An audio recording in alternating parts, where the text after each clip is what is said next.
trying to have a conversation with you. I'm trying to have a conversation with you. Are you listening? Do you hear me? 'Cause I'm trying to have a conversation with you.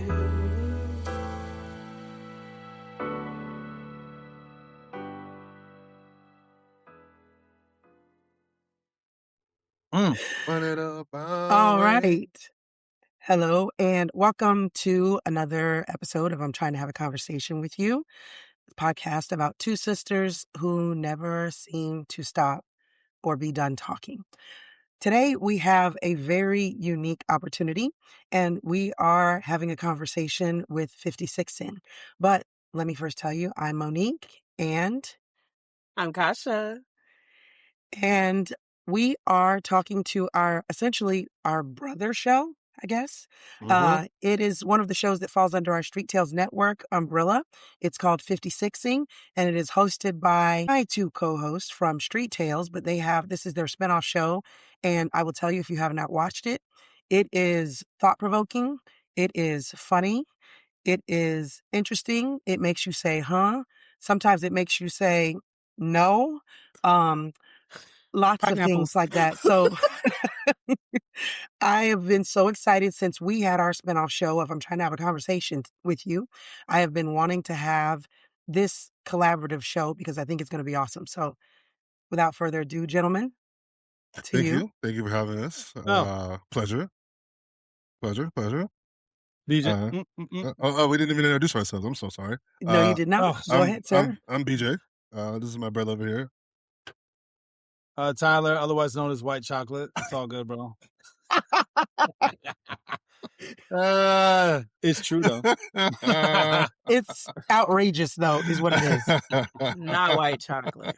You weren't ready. Kasha, I have a book signed by the White House photographer. It's his book. Lawrence Jackson. Love that guy. And he signed it to White Chocolate. He was the White House photographer during Obama's presidency. And yeah, I got that. I have never heard that story. Oh, yeah. Wow. Yeah, he signed it while we were on Air Force 2. And I was like, I bought your book.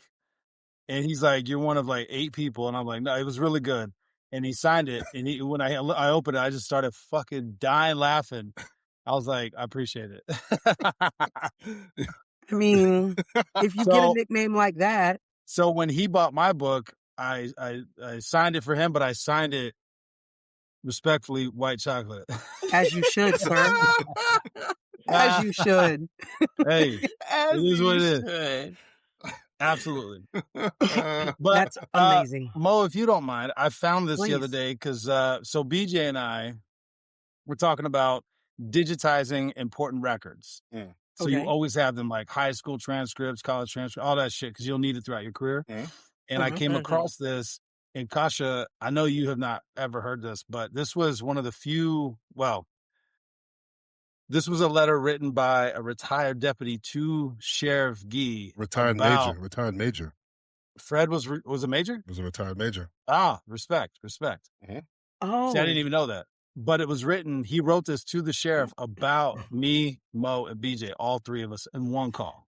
Before you read that, people who don't, on our show that may not know, I met Tyler and BJ because we served as deputy sheriffs together in Hillsborough County. And when I tell you, this was my second stint kind of on the road, and I came back out and got hooked up with these two. One of the best times in my career, I will say, especially coming back to the street, because typically when people come back to the street, it's not as much fun because the people that they've worked with have moved on and left and they're somewhere else. Man, when I came back to the street, these two made it worth coming to work for. When they weren't there, I'd be like, I'm gonna call them sick. Yeah, we needed to be corralled by somebody. So yeah, so great. That is true. Yes. I loved every minute of working with these guys, though. So go on now, sir. All right. So this was September 3rd or 13th, 2013. So it was back in the day. Sheriff Gee, I would like to take this time to say thanks for all the support I received during my wife's illness and transition. She passed away. Thanks for the words of encouragement, flowers, cards, calls, and prayers. Thank you, Sheriff, and the wonderful friends I have at the Sheriff office. I would like to give a special thanks and commendations to the following. Deputy T. Martin was the first responder to our home on August 24th. His calmness and professional demeanor was a godsend. We attempted to revive my wife with CPR, but were not successful. Deputy, I'll say Mo, because actually it's your old name, Mo. And Thank you. Deputy Atkins arrived later and assisted with an AED in keeping me calm. These 3 deputies have made contact with me after the incident, offering their support for me and my family. I can't thank the motor units enough that escorted my wife to her final earthly resting place, true professionals. Others have asked if there is something they can do. I say yes. My wife requested that if you have the opportunity to assist someone, especially the elderly, with a medical need, please do so. It may be in the form of purchasing a medication for the month or just giving them someone to talk to. May the blessing of God be upon you all. Thanks from me and my family, Fred. Now, immediately after that, I was called a shitbag deputy. So I just like to keep these things. Every now and again, I like to remind myself, maybe I'm not so bad all the time. But we had fun. We had a lot of fun. We would get things done. Like BJ read a True Crime with Mo, and it was like the individual was resisting arrest and did not want to have handcuffs put upon him. The next sentence, once the handcuffs were on, don't worry about how that all happened. I will say, though, don't even worry about it. Don't worry about it. We kept it legal. Always. Oh, yeah. For sure. Because I don't want anybody to read into that. We always kept it legal. And I definitely, sometimes I will admit, I had to like hold the reins back with my voice, but they were good to go. I've said this on Street Tales. I don't know if I've said it on 56 or obviously not this show, but it's almost like Dave or Chris Rock. It was like, well, you want a cookie for being a good parent? It's kind of like that, but I never in my entire career gave anybody extra love.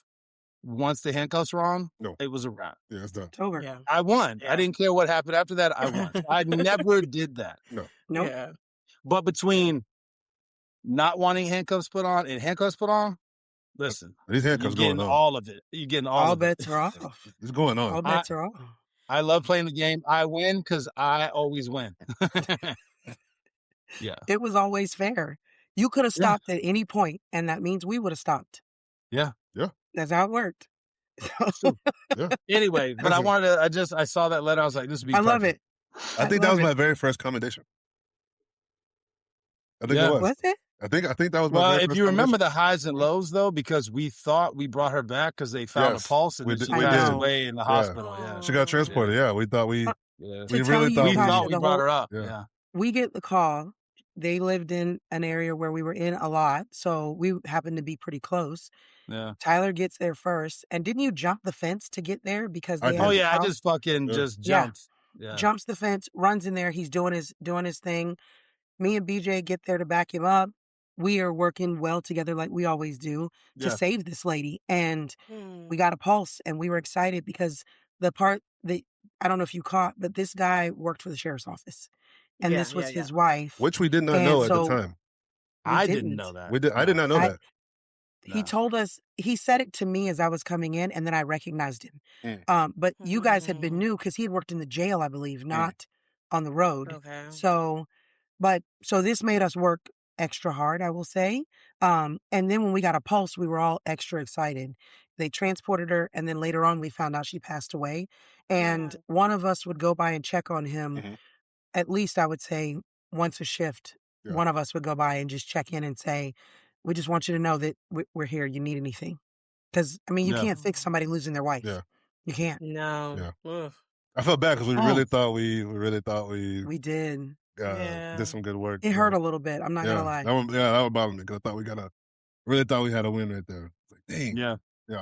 I had some hope that I wouldn't cry this episode. This is a female situation, and we have cried probably like half the shows that has been released. That's true. I'm going to try not to. Okay, I thought, some testosterone will bring that toughness, and all over here immediately with Kasha. Do you want to cry? No. But I'm a G though. You know what I'm saying? I appreciate what y'all did. I love that. I'm a G. Yes. We're not gonna make you cry. No. But that was a great one. I'm glad that Tyler brought that one. Yeah. I'm Yeah, excited that was about a really it. good one. So we didn't have a hardcore outline. You know, that's my normal MO. But I have been rolling around some things in my head that I had for questions for you guys, and I would hope that you guys have some questions for us. So one of the things I was talking about, because you'll hear this quite often, and to me this goes against the grain of it, men and women can't be friends. My perspective is I believe that men and women absolutely can be friends. I believe, though, that for me, with my male friendships, I have some hard, fast rules. There's certain things I'll never do to make my husband feel uncomfortable with the relationships that I have with my male friends. And I think the male friends that I have selected are respectful of my husband, number one, and they're respectful of those hard, fast lines that I have created. I fully believe that for me, I think it's important for women to have male friends because there may or may not be a time where you need a male perspective to say, don't burn the house down. You should not do that. Well, That's a bad idea. Why don't you try this approach? Because as women and men, we communicate very differently. And I will say I was very blessed with being in a profession that was male dominated. And the reason why I say blessed is because I would pull up and we would 56 with each other as deputies, and we would talk. And on a 12-hour shift back in the day, during downtime, we would have the opportunity to have a lot of conversations, and I would get an opportunity to hear male perspective in relationships, male perspective in friendships, how males interact, those kind of things. And I realized that not necessarily how women interact with each other is going to directly translate with how I'm going to interact with my male counterparts. And when they evolve into being my male close friends, I'm going to have to try to adjust. I'm not going to be a dude, but I am going to adjust and not be a girl interacting with them necessarily because it is different. I love my male friends because, like I said, they have talked to me down and out of sometimes the female rationale that we think is right all the time and been like, okay, first of all, BJ, you ain't got to roll your eyes like that. But they have said, hey, you should try this. Remember, your guy is thinking from this perspective or whatever. And I feel I would like to hope that I have also shared the female perspective with them and kind of help them guide through rough spots, bumps in the road, et cetera, et cetera. So I pose the question, Kasha, I'm gonna throw it to you first, and then I want to get the perspective from 56'N. Can males and females be friends? What is your perspective? My perspective is yes. I actually I had short-term friendships with men, but and it was always like work related and stuff like that. But I agree with that. I think that having that male perspective, I also say there's a different pressure in a female friendship, especially like if you me and my best friends are blooded in, you know what I'm saying? Like, there's not really much we could do at this point. But when you're developing a female friendship and you're a female, there's some touchiness. You don't know what she takes seriously. You don't know her humor is and things like that. I've rarely come across men who have been super touchy about certain subjects or you can't jab at them the wrong way. I've had female friends. I've lost female friends to my jokes before. So, so I will say in my friendships in those times, I really didn't have that pressure of oh, am I crossing this boundary? Am I making them anxious and pissing them off easy? I don't think I could have ever been able to hang around that person. So yes, and I've seen it, and I've seen it through you, and I've seen it through our brother who happens to be the very opposite. He always had a lot of female friends, and he was easy to navigate that because he's just a straight up person. And so yeah, I would say yeah. All right, gentlemen.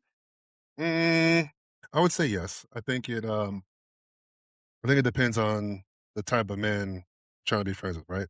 So you brought up two things that I personally take seriously, right? That I consider, right?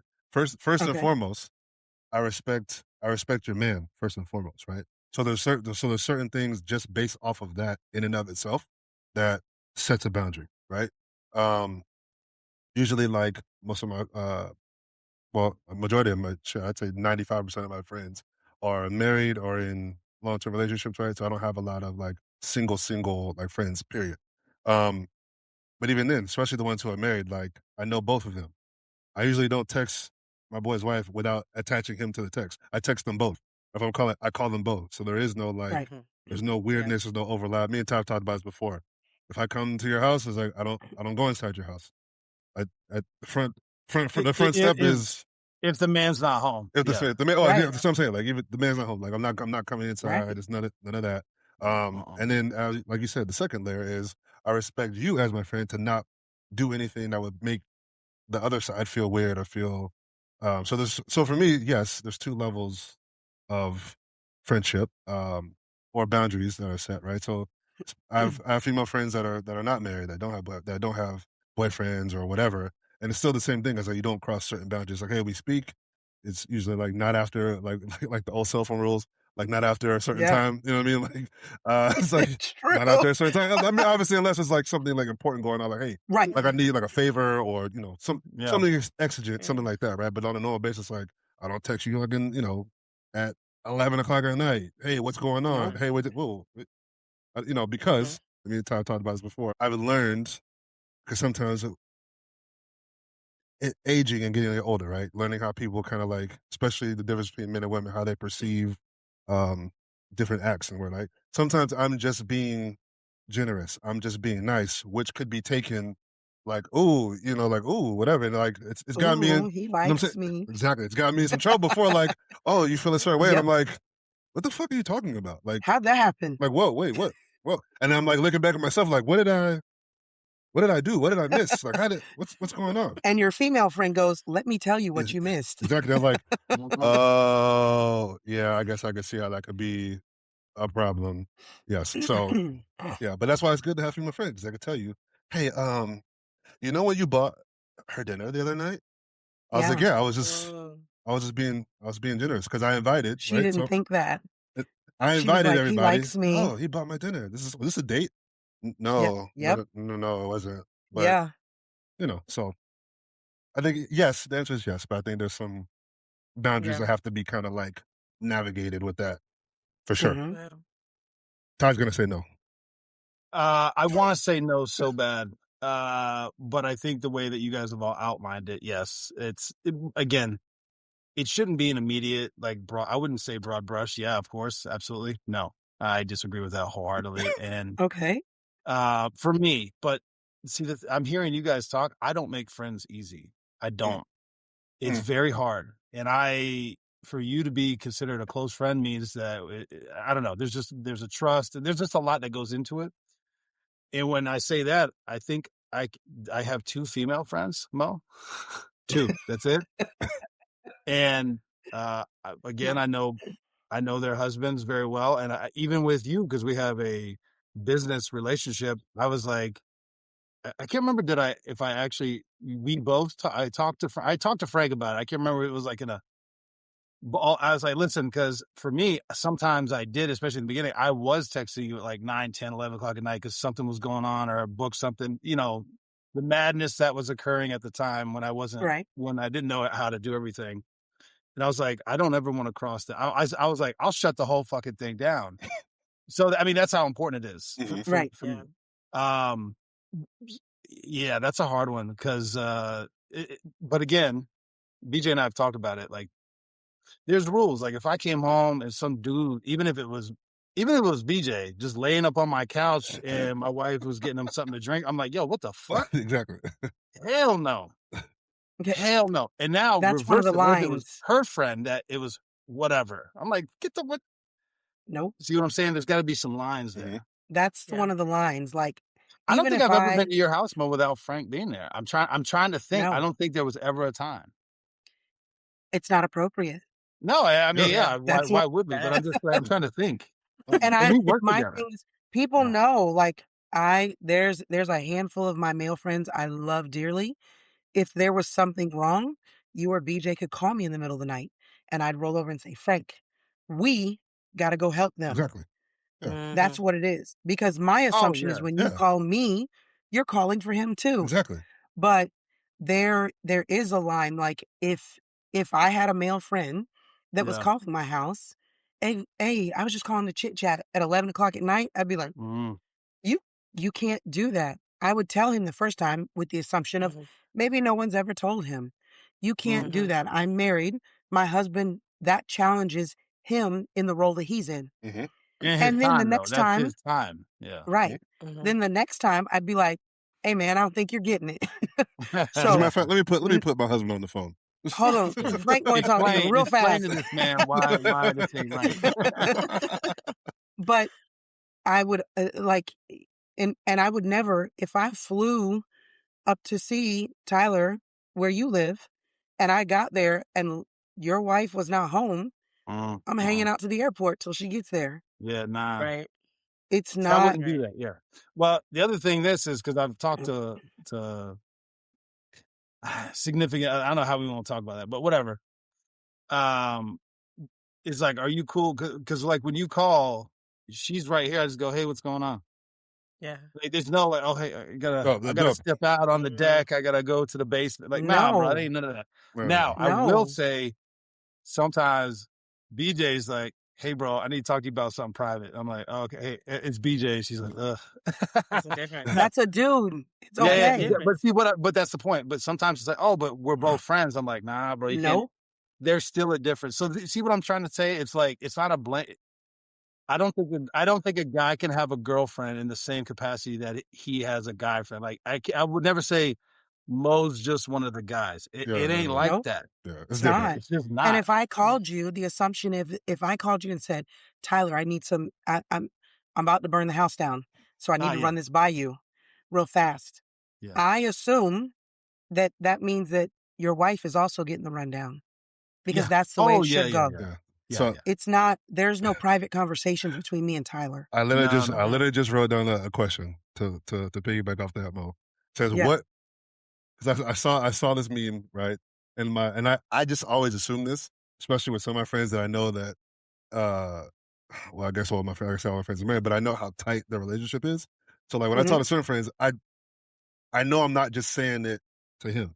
I know I'm saying it to the both of them, right? Unless I specifically say, hey, bro, this is a private thing. Like I really want to like run this by you, like But even then, I kind of like in the back of my mind, like you gotta touch right? So I'm like, so look, my question is, what do you keep private, or are there things you keep private when it comes to conversations with it could be anybody, other friends, other family? Like, do you keep anything? I guess not necessarily from, right? Because for example, this is the mind frame that I'm asking the question from, right? I right?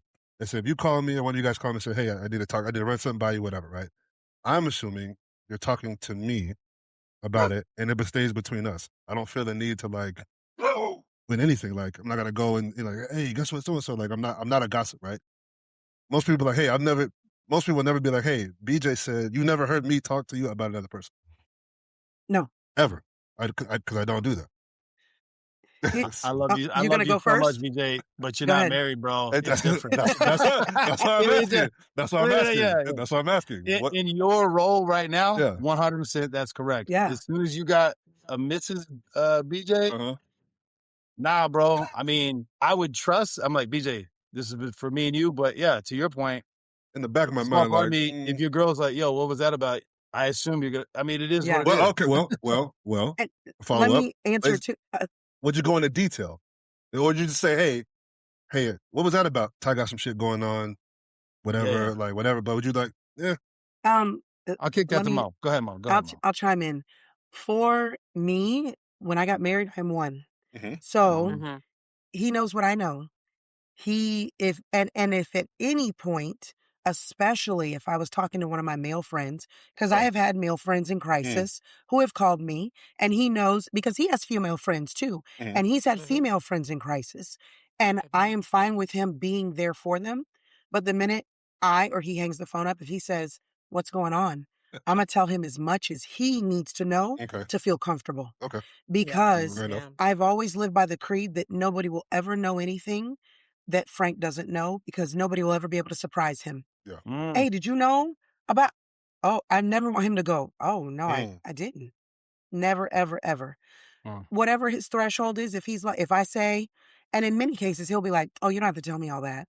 Because we do have that level of trust. Yeah. But I'll be like, oh, BJ called and he's upset because, this is going on at work, or he's upset because this is going on with him and his girl. If he stops and he's fine with that, then it stops. If he says, well, Right. what did he mean by that? Or what, I'm telling him as much as he needs to know to make him comfortable. And that goes for any of my relationships, really. I will say, I talk to my sister all the time. So he rarely is like caring about what we're talking about, because he's like, God damn, they talking again, whatever. But if he asked me, like, there have been times where we've been talking about my niece or nephew, and he's like, hey, is everything okay? Oh, this is what's going on. And he'll ask questions because he's invested. Yeah. And I give him whatever he wants to know because he's my husband. And nobody trumps that relationship. Absolutely. I would say, I think too, I'm kind of I was in the position like BJ for a while. All of my friends are with their high school sweethearts, pretty much, except one, but she was with him for a long time. So I always was around couples and knew that husband knew what was going on. And because of that, kind of was I guess that's my version of having a male friend, especially one that we really came up with. What one of my best friend knew, he knows too. You know what I'm saying? And I know in some ways you could feel the vibe, especially if it was something hurtful, the vibe of being you okay? I had heard. You all right? You all right? That ex, you done with that ex? Because I know. But with that being said, I do think that those conversations do need to be open. And maybe, I would say maybe there would be a time period and maybe special and especially, I don't know, when it comes to the co-ed friendship, in a sense, I would say, let them know what's going on. But maybe if there's something going on, well, hey, I'm having this really huge crisis, I just don't want anybody to know about it at this moment. But I won't say I ever have been in that position or even expected my friends to be in that position of not letting their significant other know. Maybe because I'm kind of an open book person too. I just assume that when I talk to my best friend, she talked to her husband, and you know what I'm saying? It's already known. And I don't take it any way, because those are people who I also consider as family and friends too. So it's and sometimes I would say maybe homeboy talking to his wife might give some good counsel to be like, oh, well, tell him this. I know he ain't gonna tell me, but girl, boy, tell him this. Because that's what's going to work, And then you just realize you have a team behind you. So, Tyler? BJ, what I'm thinking, remember when we were talking about the weight of saying vows, of the vows? Yes. How it changed from going from a relationship to a marriage? I think one of the things is this. That your marriage, right? That relationship is special above all others. Even, and I know, Mo, even with that above your children. Because your kids gonna leave, bro. Yeah. Yes. They're supposed to. They're supposed to. Yeah. That's the most special relationship you have, period, the end. Yeah. Yeah. I think this falls under one of those things. This falls under one of those things, bro. The wife is different, bro. The girlfriend is different too. I agree with you. It's just it's like when you're talking. I don't know why that changed, but it is. It is a change, bro. Yeah. That just sparked the question when you said that. I was like, I wonder if there's any I see barriers. It sounds bad. Has a negative connotation. That's not what I'm trying to say. It's if obviously me and Todd, we talk all the time, right? But if you were if this is a man thing, right? And we're having men talk, I'd be like, hey, what's going on? I was like, Todd going through some shit. We had a man conversation about it, blah, blah, blah, whatever, right? Like Kasha said, that would probably be the barrier of it. You know what I'm saying? It's yeah, we did talk about this. He's got some shit going on. Me and him were working it out, whatever, right? But if it was Mo called and you got this going on, I'd be like, actually, let me run this by you real quick. So you're not, you said, Mo, so you're not, it doesn't make it seem like I'm hiding something. Like you said, that to make it seem like this other woman has a different, more like a closer relationship than you do. Right. You never want to. So I 100% understand what you're saying. I get you. Yeah.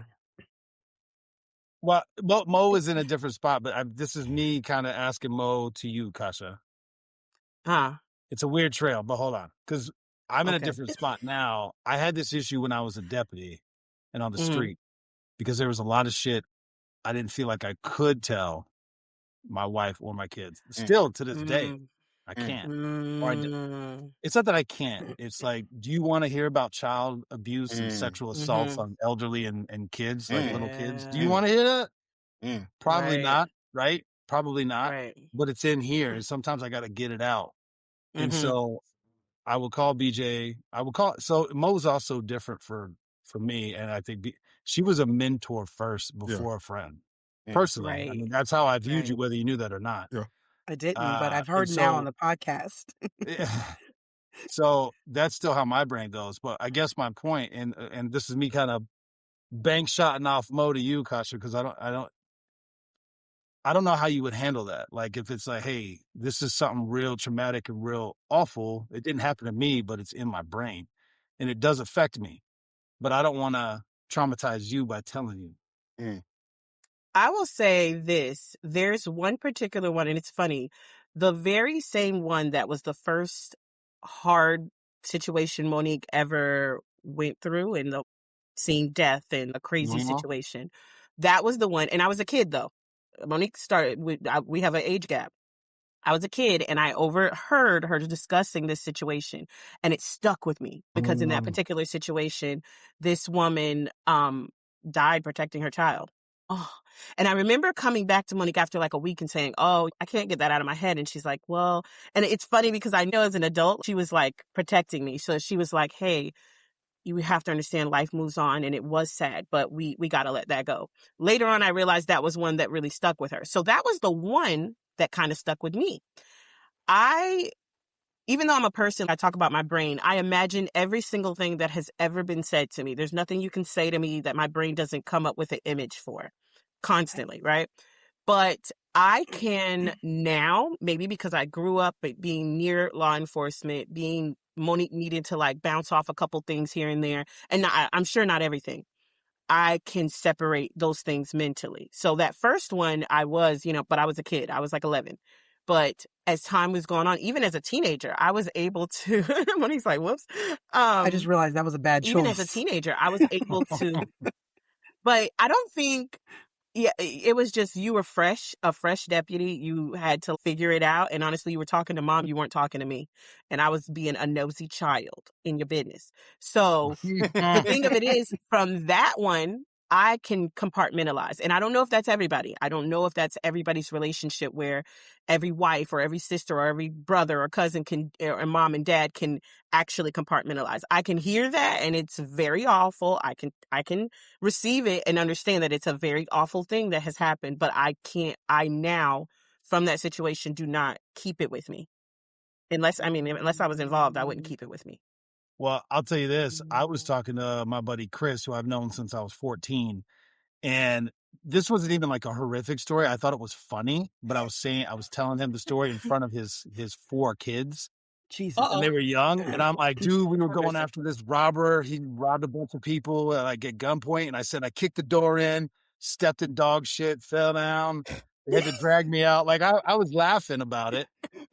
And he called me the next day. He goes, hey man, I love your stories, but we're gonna have to keep those private. My kids, you scared the shit out of them. They think people are out here trying to rob them and break into their house. And I was like, shit. What? I was like, I was like in my head, I'm like, this is a funny story. This wasn't even like one of the really bad ones, but just that. Again, I was, it wasn't the space I'm in. Yeah, I was laughing, and they're horrified, like it was a clown. Hiding under their bed type story. I'm like, oh my God. Sorry. Yeah, I know. Whoops. My bad. Whoopsie. True story, by the way. But yeah. The idea And I of think that's one of those things that to navigate those relationships around you, because there might be other people, like I said, maybe because I kind of grew into that, I was able to compartmentalize. I can look at it and objectively look at it and say, wow, that's really sad. I could see it, but I don't receive it and keep it with me at night. I don't keep nothing with me at night. I keep stuff with me all during the day anyways, but that's a whole other conversation. If you were married to a cop, is it acceptable then for him to confide in his own partner because he doesn't want to traumatize you? Kasha? Oh, you're talking to me. Okay. I feel like I'm not gonna have no husband, so I ain't gonna have no husband either. you shall not. Well, I feel like this because of the personality I have. And it would come at maybe a higher rate when you live with a husband. Like you say, a husband and wife is a different story. Even though we're sisters, we talked a lot. It's different. You're in the house day in and day out. If I see you kind of moping around about something, that might affect me different. But as I am now, I think I could handle that story and see it objectively in that sense. But and that depends. Like, yeah, maybe you could bleed off, but it's a fine line, because sometimes that zone partner, like, oh, my zone partner is so funny, let me tell her all this stuff. That's a whole nother thing. And so, that's a whole other thing. So it depends. It depends on and this is something I was going to circle back to in the first question, where you were saying that, like, can men and women be friends? I think this goes along with this. It's a personality thing. Not every man and woman can be friends based on their personality. Just, you got to know you. You can be like, I'm a whore, and every time I see a penis or a vagina, I don't know how to act. You know what I'm saying? So you got to know you.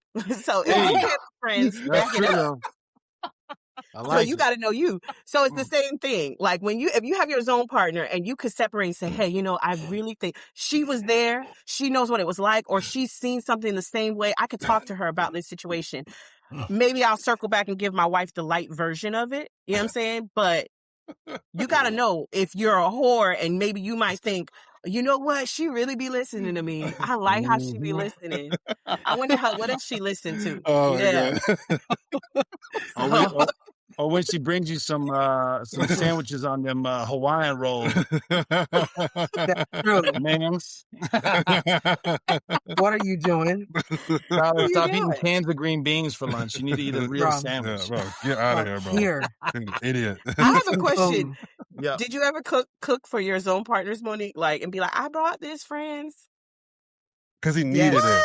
That was different. Well, here's why. Different. He needed it. Yeah. Let me tell you why. Because he was going through some stuff that was taxing him mentally. So he was eating green beans out of a can. And I was like, right. What are you doing? Bro, I'm going to bring you some food. This is crazy. It's full of it. So. Yeah, BJ walked to my house. He's like, why do you have a 4-pack of eggs? I didn't even know they sold 4 eggs. What are you doing? What are you doing? Kasha, I would crack the green beans and I would just drink the juice and then I would eat them. And they would both be looking at me and I'm like, I'm just like, I'm in my own brain. I didn't realize how crazy it was. Affected I was. Because I'm just like, I was just like, I need to eat something. And so that's what it was. Wow. So dumb, bro. To answer your question, yes, he needed to be fed because he was losing his mind. And on top of it, he wasn't eating well. So I said, bro, I'm going to cook for you because that's crazy. Yeah. That's scary. And I can't remember. I want to say I was dating Frank at the time. Oh, yeah. No, you definitely were. Yeah. I told him, Tyler is losing his mind. This is what he did. And he's like, yeah, you need to cook for that man. That's ridiculous. He needs some help. He needs some help. Real meal. He's in a bad spot. He needs some help. He needs some milk. Wow. I have never heard of that meal in my life. 4-pack. It wasn't a meal. It was just survival. Just have the can. Gosh, I was in a bad spot. And maybe one day we'll talk about it. Not right now. But I lost like 80 pounds. I would get home from work, sleep and wake up, and sometimes I'd wake up late for work. Like, I would sleep all day. Oh, wow. And on my days off, sometimes I'd sleep the whole day. And I'd have to like really think about what day it was because I was already into the next. Like, it was just bad like that. For those of you who don't know, this is I what wasn't eating. Like, that's the thing. I was eating like Yeah. For sure. I feel, and I will tell you in all honesty, to this day, if I had a friend that was in a spot like that, male or female, I would tell my husband, I would make food, and we would take it to them. Yeah. And he would Yeah, know yeah, all the yeah. way what the steps that we were doing, Yeah. because as we talked about in our previous episode, I'm a lover of people. And Yeah. and especially when it comes to cooking for people, I love cooking for people. Mhm. But when I see somebody that they're hurting like that, if I can get them to Mhm. talk to me through food, I don't know what BJ's laughing about, but we'll come back to that. He I'm knows gonna what he's do it. laughing at because I don't love all people. But go ahead, Mo. Go ahead. We've had this conversation. That's Wait, why he's laughing. no. When I say I'm a lover of people, don't misconstrue. I don't No, love all I know. people. The Yeah, people that I love, I Yeah. love, and I love Right. taking care of them. Yeah, yeah. I love Yeah. helping them. I love being there for them. If you listen This is to taking our BJ last out. episode, Yeah. if you listen to our last episode, we talked about different types of love. And Yeah. that was one of the things I talked about is my love Yeah. for my friends. So he was in a Yeah. bad spot. I did cook for him, but my husband knew every step of the way that I was cooking for him. Yeah. And he wasn't my husband, I don't even think at the time, but he No. was still the man in my life. And I was going to make sure that he knew this is what was going on and this is why I'm cooking for him. BJ, Nah, go he ahead, was man. y'all were living together, and that's when he had the white undershirt with this red silk do-rag. That's the status. Kasha, never did that happen. That sounds so unfrank, Wait, disfrank, now, non-frank. hang on. No, ma'am. Hang on. No, ma'am. I do have to admit, Yeah. he did always wear an undershirt. Yeah. Always. Okay. And how do I know Always. about the red silk do-rag? Why do I He know never that? wore a red silk do-rag. Ma'am, BJ, You're a liar. BJ's the repository. He has the photo. the He has the photo, Mo. Don't play with us. What's this? The do-rag did Yes. happen. Yes. Yes, it Oh did. my gosh, this is real. Oh, this is a real thing. The do-rag did happen. The do-rag It happened. did. It's a real story. We gotta go back though. We gotta go back. It was my screensaver. Why was BJ Oh in? my God. Go ahead, BJ. Go ahead. It was. Why was BJ in tears? Like we were talking about a very serious thing. Like, oh, people could be depressed and really sad. And he's like, ah. What is going on? I was trying to hold it in. But Mo Why, BJ? Mo was talking about food, and all I could think about, she's like, I like to cook with people. All I think, she over here making yeast rolls inside of yeast rolls. So, years ago, another friend of mine, we were talking and we were, we were always trying to be healthy and take care of ourselves. And said friend says, yes, I'm trying to be good, this, that, and the other, but I'm not going to lie to you. I could take a yeast roll and put it inside a yeast roll and crush it.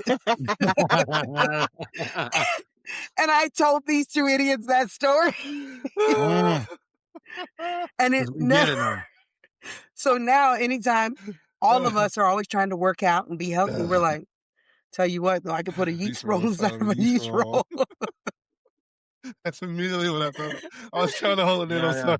I love when people be tickled. That kills me. And you know what's funny? And it's funny because I feel like that's something that would not happen in a female friendship. Like there is no circumstance where my friends could be talking about something serious that happened or anyway, and I could get caught up in some funny thing. Like I'd have to leave the table because they'll be like, you gotta go.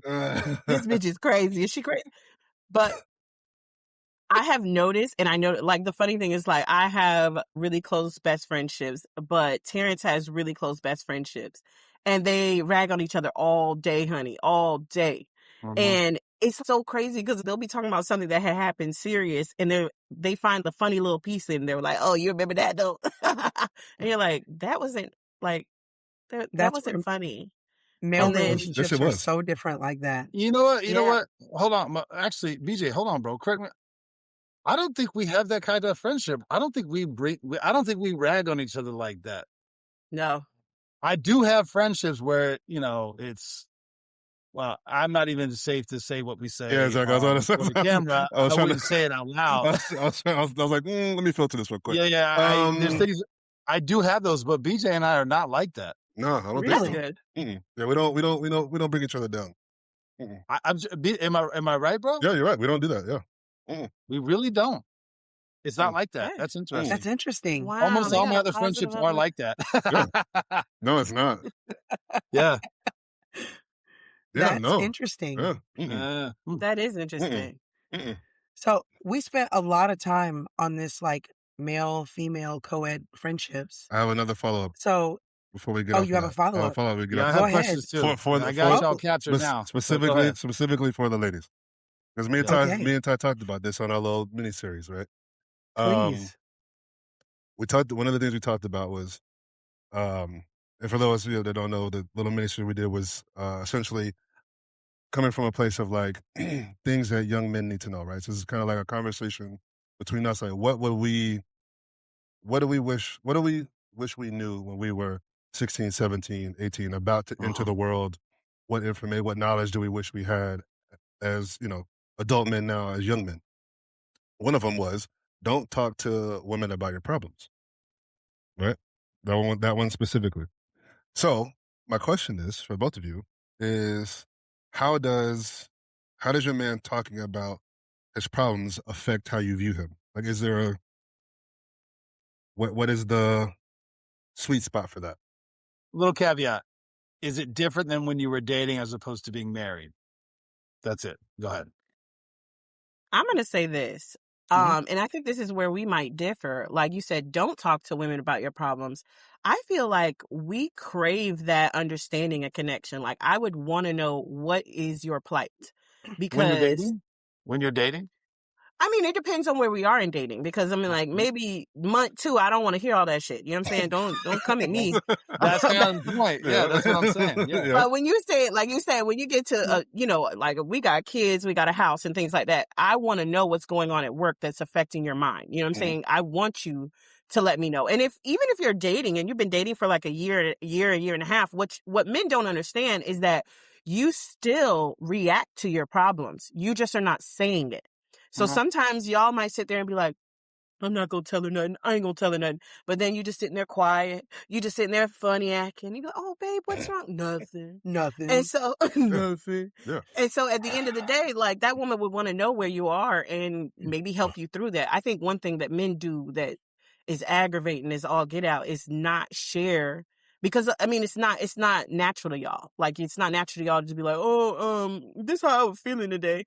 But to us, I feel like I would want to know, what's your plight at work? What's your plight in life? What's going on? What about the plans with the house that is getting on your nerves? What about this remodel is getting on your nerves? Whatever it is, I feel like we do need to have those conversations, and we do need to see, like, sometimes like there's big life decisions. You want to make big changes and you feel like I can't really discuss this. So At what in point? a situation where At what point though do you start to look at him differently with those problems or complaints or sharing? where I am now, like I will never look at him differently. We have children, we have a home together. Like I will never look at him differently, even if he's at his lowest. There's nothing that's going to make me look at him and say, oh, what a weak man. I would prefer him to let me know what's hurting him, what's stressing him, what's angering him, than to be in a position where I don't, or even if he put on a face for me, even if he's been faking and being like, I'm all right, and forcing something, I would rather know what you're going through and help you through that than to sit here and let you struggle internally and think you got to put on a facade for me. So that's my take. Go ahead, Monique. I'm sorry. No, I think that you keep saying, when do we start looking at you differently? I think that your different has a negative connotation, Yes. and our different does not. I start looking at him differently when I feel like he is confiding in me. So therefore, I feel like we have an opportunity to build something.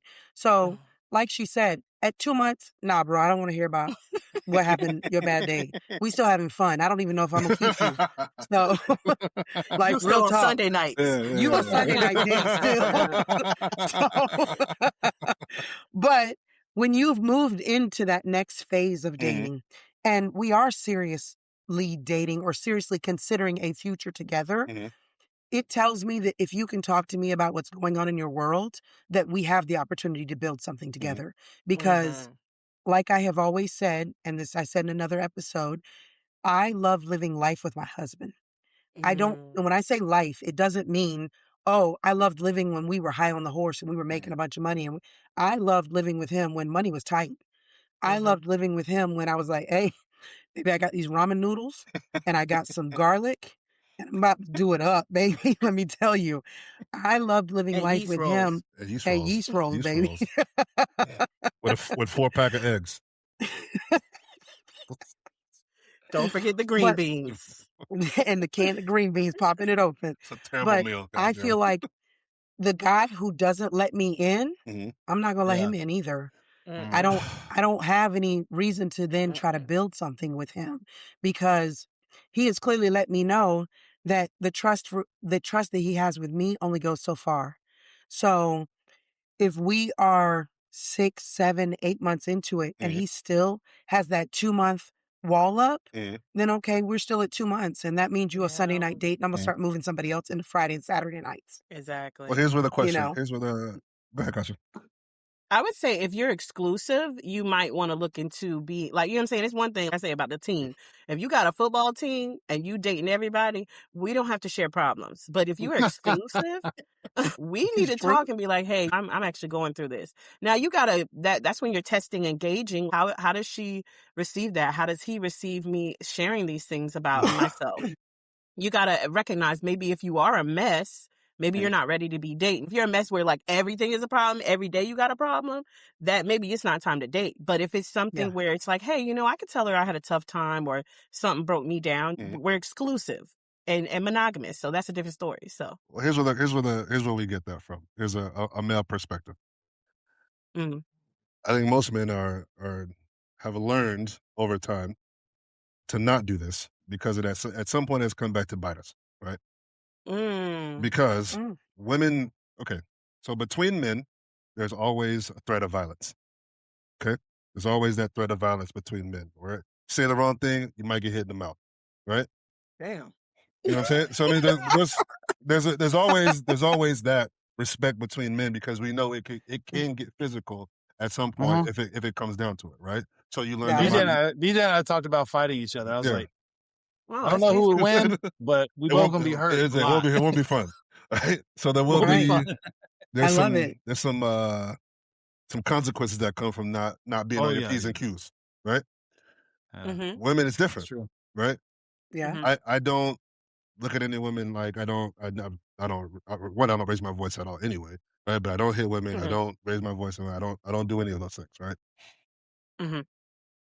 We've learned because we have burned over time that we've learned that women get to us by their words, right? For So sure. you can So you speak, Yeah. tell them your problem, you and tell them then your 3 months problems, later, 6 months later, they're like, "Boom, you a punk bitch anyway," because blah blah. So I you do, bring see it what I'm up. saying? And it's like what can you do about that? There's nothing you can do about that, but so learn the You're lesson right. and be like, so it's like, and that's why I ask, at what point does me having issues or whatever, like you said, obviously it's the nature of the relationship, the time frame of the relationship, and that's I guess I was framing it in from that point of view of when does my complaining or issues um, give the um, give the perception of incompetence, right? You're not a competent man. You're not a safe man to be around. You have problems. You can't handle your things. At what point do you feel unsafe around this man who's always having problems? He's upset. He's crying. Oh, I can't Oh, do it. Oh, woe is me. Like, I guess we're I asking from that point of view, like, when does that start to change by him? I think there's a difference between complaining and then issues. Well, yes. Mm-hmm. Yeah. Those are two different Different. things. But yeah, I'm sorry. Go ahead. Yeah. I think that if you have somebody like that's at the level where every day is a problem, like Kasha said, maybe you're not prepared to be in a relationship and you need to do some work on you. Maybe you need to go to counseling. But and I'm not saying counseling is just because, oh, you have a problem, because I think a lot Mhm. of people, counseling is something that can help you through a myriad of times. But I think that if you're at a place where your depression has taken hold, anxiety has taken hold, those things like that, there is a place that I still say you should be able to lean on your woman, Mhm. but then Yeah. there's a place where she should be driving you to other avenues to get some additional support and create additional coping mechanisms for it. Does that mean that at any point I bail? I don't bail, and you're not unsafe to me. until you become a threat to me. And you being human and having human problems and having human suffrage is not something that is unsafe for me. That doesn't feel unsafe for me because I feel like as women, I have problems.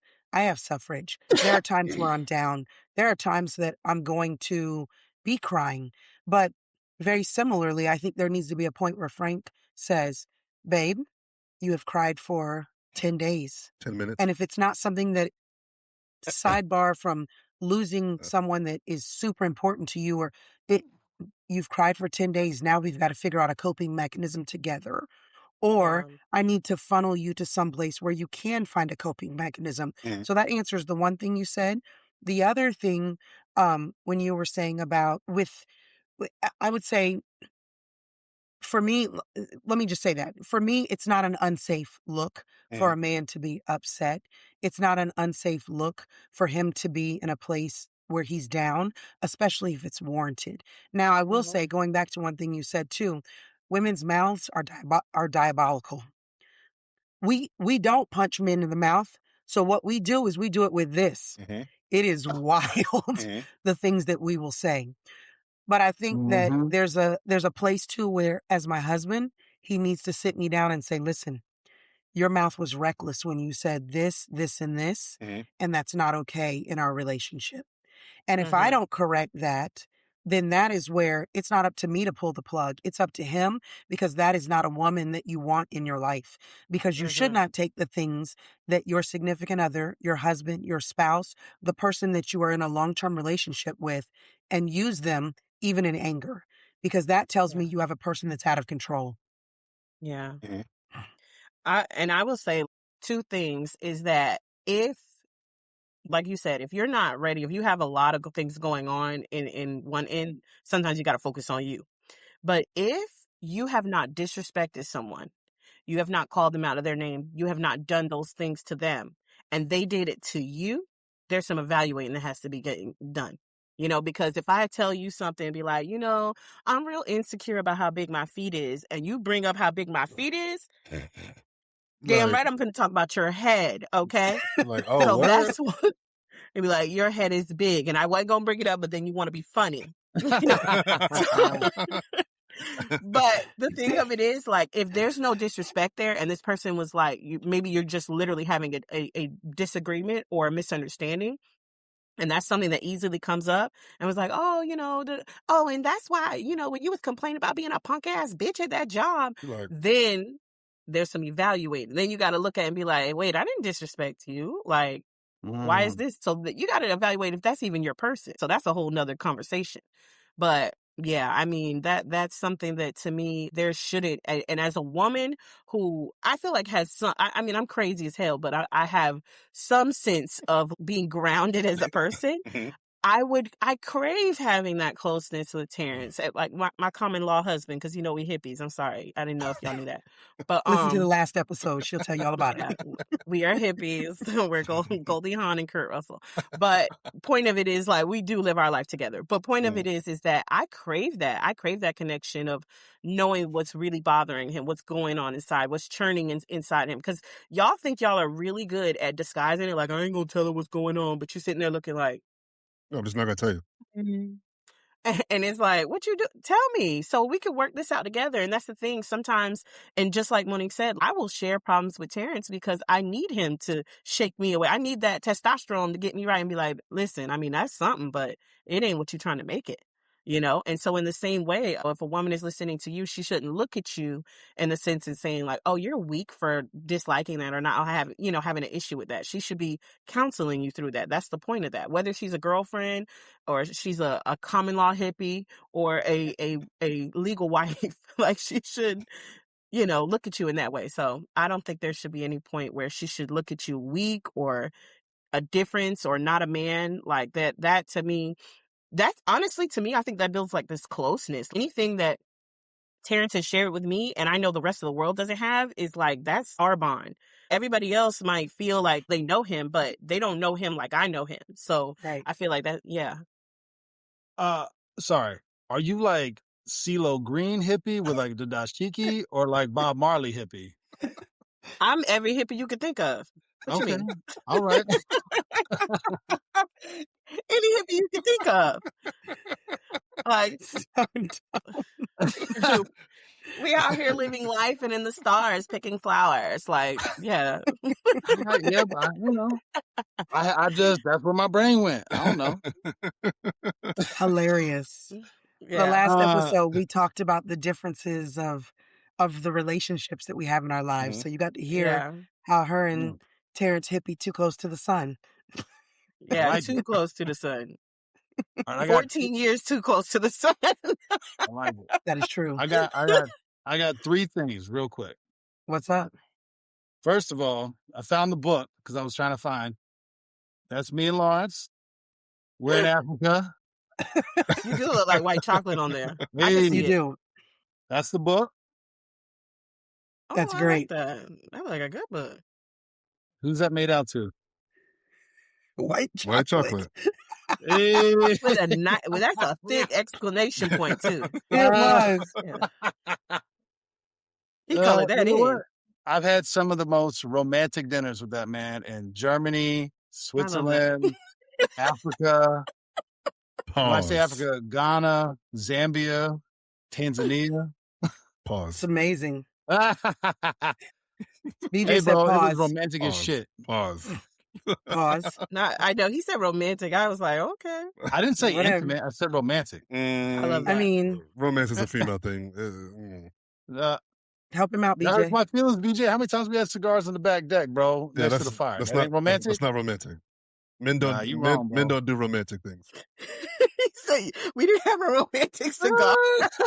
What are you talking about? Well, I had this. I made the statement the other day, and I got some pushback for it. I said all romance is only things centered around female pleasure. That is I true. really disagree with that a lot, but go ahead. Really? Wait, elaborate. Right. Elaborate. Yeah, please. I agree. Romance is only. Wait, me or BJ? I disagree with BJ. BJ. That's crazy. BJ, elaborate, and then I'm gonna tell you why I agree, and then Because Kasha and when you say romantic, right? It's usually only things that are centered around female experience to bring a woman pleasure and make her feel special. That There is BJ, I no know you lying, bro, because I know you. romantic things pounded on are his desk. for women. They're for women. They're for women. I am going to concur with BJ on this one, which is rare because I don't always agree with him. You're both But wrong.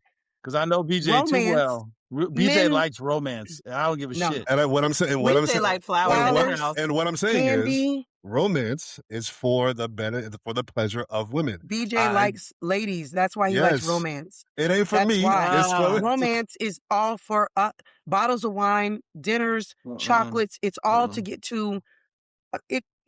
You do it for an end goal for men. You gotta stoke the But whatever, he's bro. doing that by himself, drinking champagne and strawberries by himself. First of No all, one- there's no wow. strawberries in there. I Look like at to that. drink Also, champagne. Kasha, BJ likes to get his feet rubbed, his back scratched. Yeah, Oh, that's not Oh, necessarily that's for her romantic. That's not pleasure. romantic. That's for her pleasure? that's not romantic. That's It's not not romantic. It's not romantic. No, I So disagree. you let me do it then? If I I'm was getting my almost on back your side, scratched, but that's not yes. romantic. Hell no. Bro, get that back Hell scratch. no. I Scratch my love you, back, bro. bro. I ain't doing that. Bro, scratch my back. Huh? Can't reach it, bro. God dang, that's not romance. That's not romance. Bro, It's not bro. A Because, candlelit BJ, dinner. Come here's on, why it's not romance. BJ, if I handed you a back scratcher, could you stand there for a while Yeah. doing that to yourself? Yes.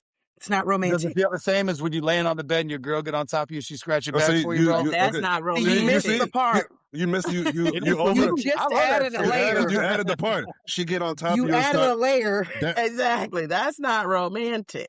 like Cat Williams Then what said. is romantic? Like, hold on. Do you want me to spell it out for you? Please spell it out for him, Kasha.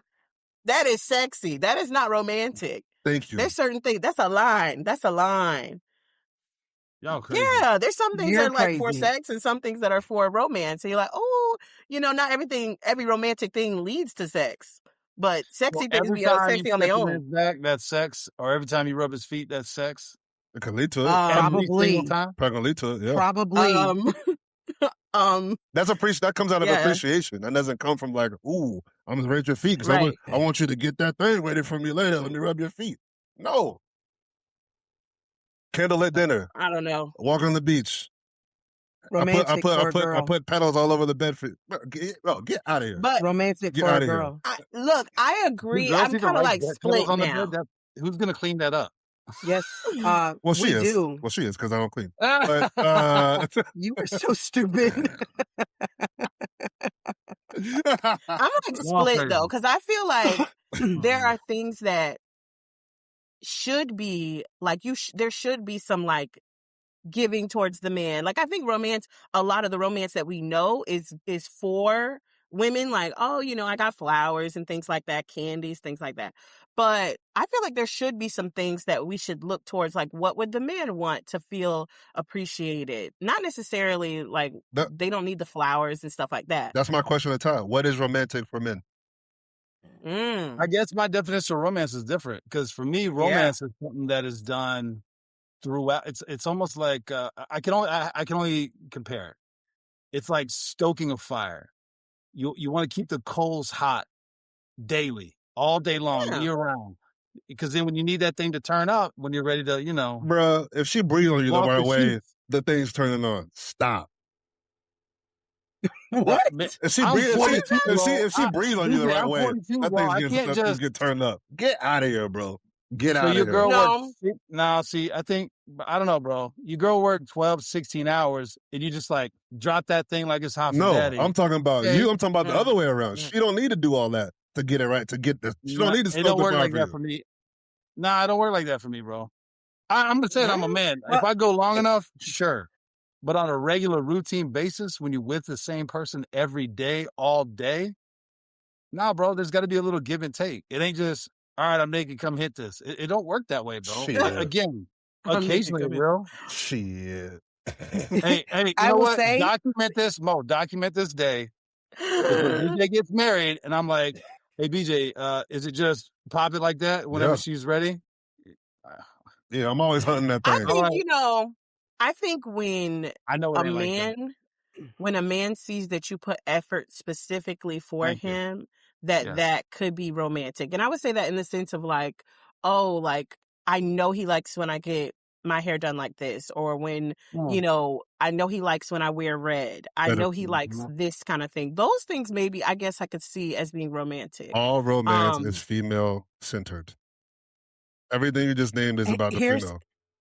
Here's what we'll say too. No. Because I could go and be like, oh, I don't really care about those things. You know what I'm saying? Like I could be like, oh, I don't really want to get, you know, weave in my hair, but he likes the way, you know, having the braids long, and you know what I'm saying? He likes my nails is long, and I could, you know, it's something that he likes. So I think that's romantic.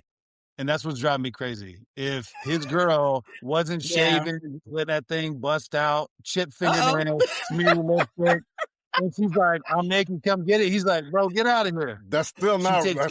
That's still not romantic. That's not romantic. So the only thing that's romance for you is candles and beach walks. What I'm saying is romantic things are female centered. Meaning the romance is centered around the pleasure. And here's a better question. So you get no pleasure out of it either? The pleasure is I get to get some at the end of the night. You stoking the fire. She don't need to stoke the fire. But that's not true, bro, because you could take her to McDonald's and still get some. That's still romantic if she deems it romantic. Oh, bro, see, you're changing the goal. I'm not changing it. Here's my here's a better question. I see what he's saying though. If you have a girl who's like, if she likes McDonald's, that, yes. That might be romance for her. That's romance for her. Here's what I think you guys are confusing. I think you have romance, and I think you have love languages that are different. Like you, Tyler, sound like you like to have that kind of interaction. Like we were talking about, Frank likes physical touch. He likes for me to hold his hand. He likes for me to rub his hair or do those kind of things like that. That's his love language, though. That's not romantic to him, though. That's what tells him that I love him and that I'm paying attention to him. Romance, like Frank would not, he plans our Valentine's days because he likes to plan the romance of it. He plans our anniversaries because he likes to plan the romance of it. But while we're there, I will make sure that I hold his hand and that I do stroke his hair and that I do rub the back of his neck and things like that, because that is his love language. For the romantic part of it, I don't think he cares. Like real talk. No. The romantic part has nothing to do with me. You're doing shit. I'm doing the shit because I know she likes it. So we are back because there was a little situation. We had a family emergency. So Kasha and I had to drop out. Thankfully, it was no big deal. Well, it was a big deal, but it wasn't who we thought. So all is well now. And so we the person wanted to made it come through. back. They're good. They're good. They're good. Yes. I didn't want us to drop out like we did because we were talking about something that was pretty, we were still pretty intense on our disagreement, I would say. And so I wanted to finish that discussion up. And then I think Tyler had some questions he wanted to pose and then properly close out our episode. So where we left off, we were talking about that romance is just for women, and BJ had a hard stance on that. Hard stance. Very hard stance. People that don't remember, my statement was romance is for women. It is women-centered. It has nothing to do with the pleasure of men at all.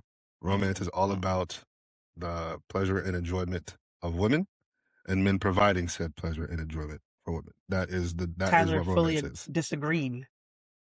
Well, between the two men on the show, one of us is married, the other one is not. I fully disagree. Got him.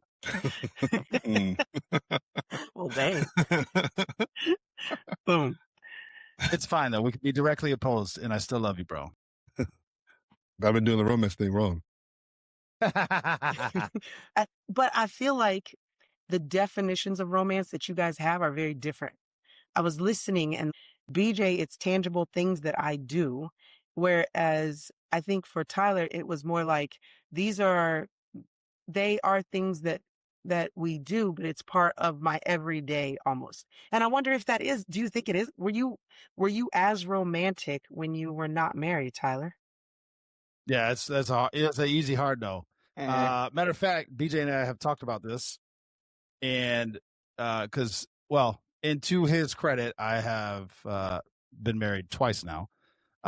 So that is what it is. You learn, you move on. But what I will say, during that intermediary period, he's like, bro, you got to stop being a husband to these women that you don't plan on marrying, because that was just a role I slid into because I was comfortable with it. He's very not wrong. true, factual, very true.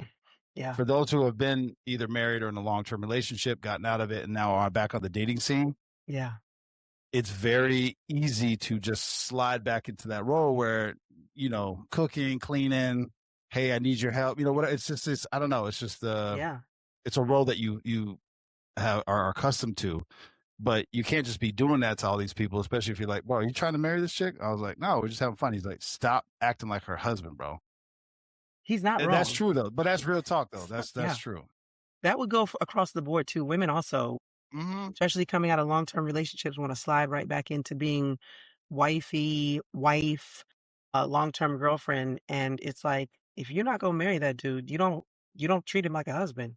It's also the expectations you're setting by doing that. Yeah, like you just doing that shit off the rip. Yeah, it's true. So listen, there's wisdom in all sides. So that's all.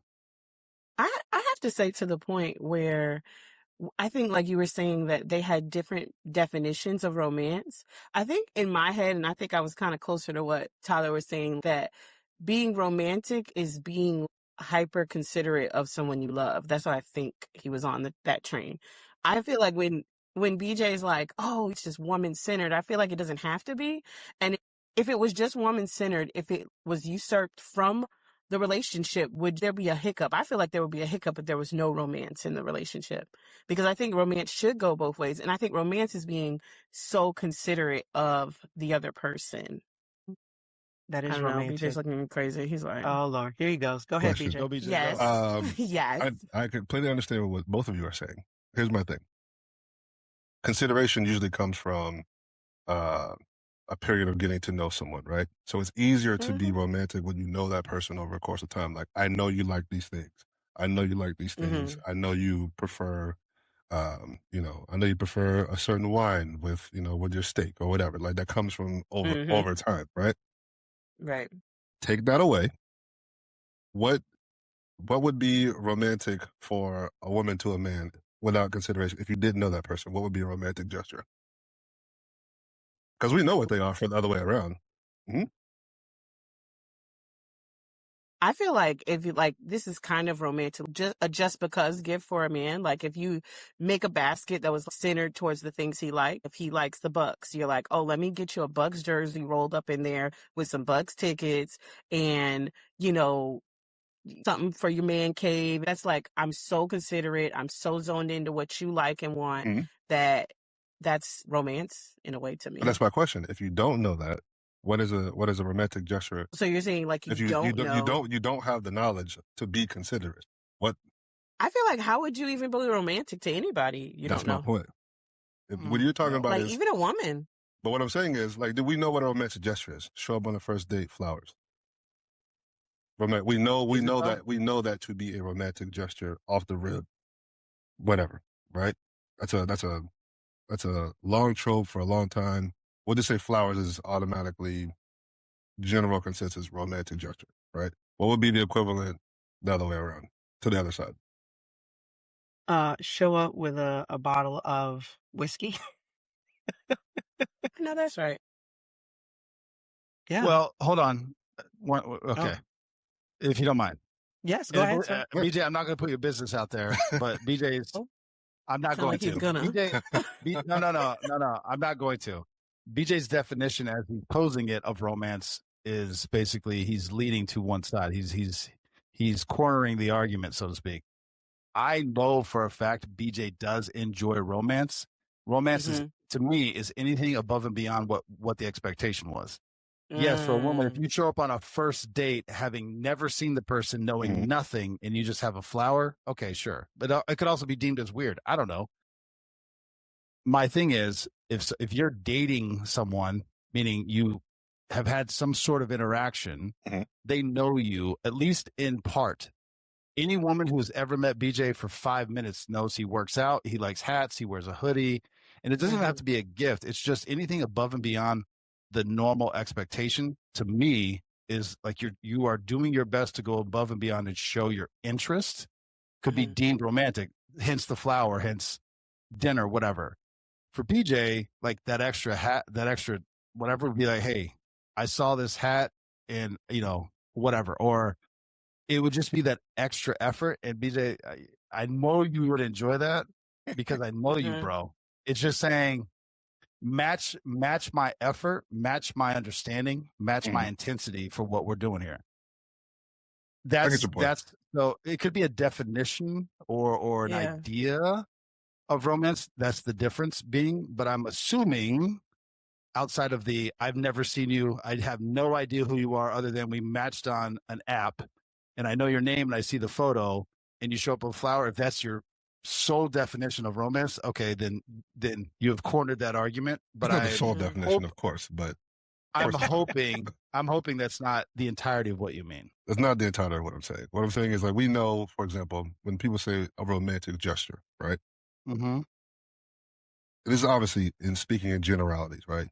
Rom-coms, movies, whatever. All of these things are centered around. My point is, are centered around in the mainstream society or propagandized or whatever is centered around women, right? It's not like, hey, that's kind of that was my point. It's like it's centered around women. Everything we talk about romantic wise has nothing to do with men.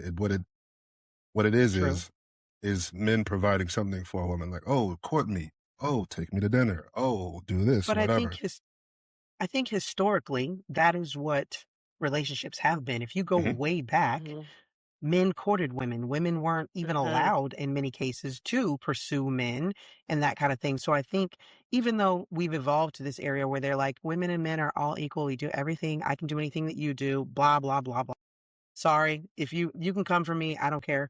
It is still, we are genetically predisposed for certain things. And so we are genetically predisposed to want the pursuit. And men want to pursue. Since the caveman days, they would go hit her over the head and drag her to the cave. It's the same thing. I mean, that's what happened. But no, you cannot do that anymore. You say that, hold on. You say that, Kasha, but I just talked to Mo about an interaction Papi Chulo had, unbeknownst to him, like, yo, you want to come have a beer? No, thank you. Well, we don't have to drink beer. You can just come over. Come over. You ain't got to have beer. That's how it is these days. So let's just, we'll just slide that out. Yeah. It's wild. It'd be like that out here. in most cases, though, that is why, like, I think that it is when you look, men are not going to go to the movies and watch a movie about a girl pursuing a dude. You're just not. No. Your face just then, you were like, so that is why I think that you see those things, rom-coms and things like that, that you got to look at the money they're going to make on that. That's what it's really about there. Yeah. But the average, like, individual that's going to, the flowers, the candy, those things like that, those are more centered around women. But there are romantic gestures. Like I said, if you showed up on a first date, and even if it was the wrong, I would think, whiskey. If a girl showed up on a first date with you and was like, I brought a bottle of whiskey because I was looking at your TikTok and I saw you dancing You in stalking your gym. Yes. And yes, bro, because it's hilarious. Bro, Anyway. if BJ comes up, I'm going to check your TikTok to see what song you're dancing to, what song you're doing. Are you wearing jeans when you work out and boots? I just want to know. And it better be labeled 18 and above, because some of the moves he be pulling, I'm like, bro, I shouldn't be watching this. It feels intimate, and I shouldn't be a part of it. I shouldn't be here.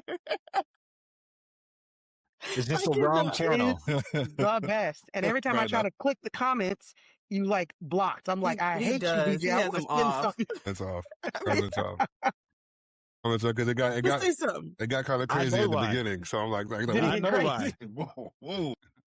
I'm just having a good time. People like, relax. No, Bro, hell it no. is phenomenal.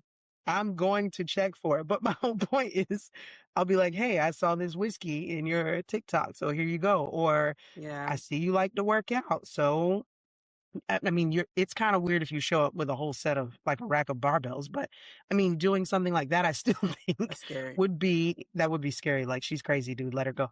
But I think that there is room for there to be romantic gestures for men. I just don't think it is the norm because that's not how we're built. That's the reality. Actually, I'll say this.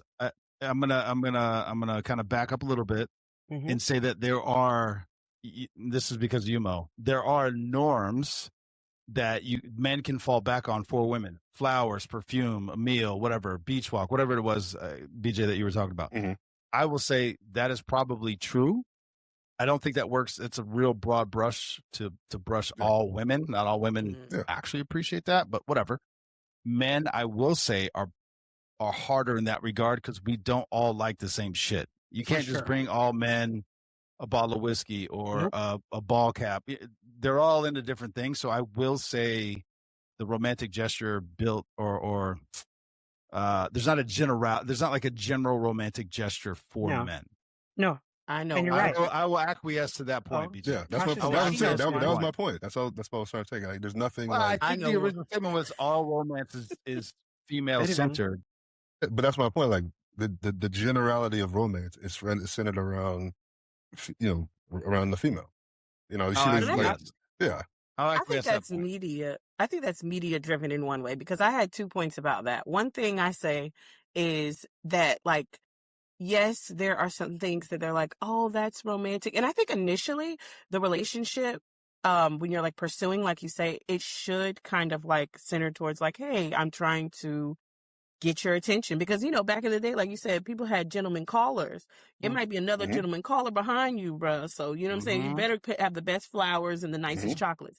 But I will say, I think initially, yes, you're probably trying to court the woman and have interest. But I think on both sides, romance becomes, once you get to know someone, it becomes that hyper considerate portion. Because to me personally, I don't like chocolate really. I eat brownies, but I don't really like chocolate.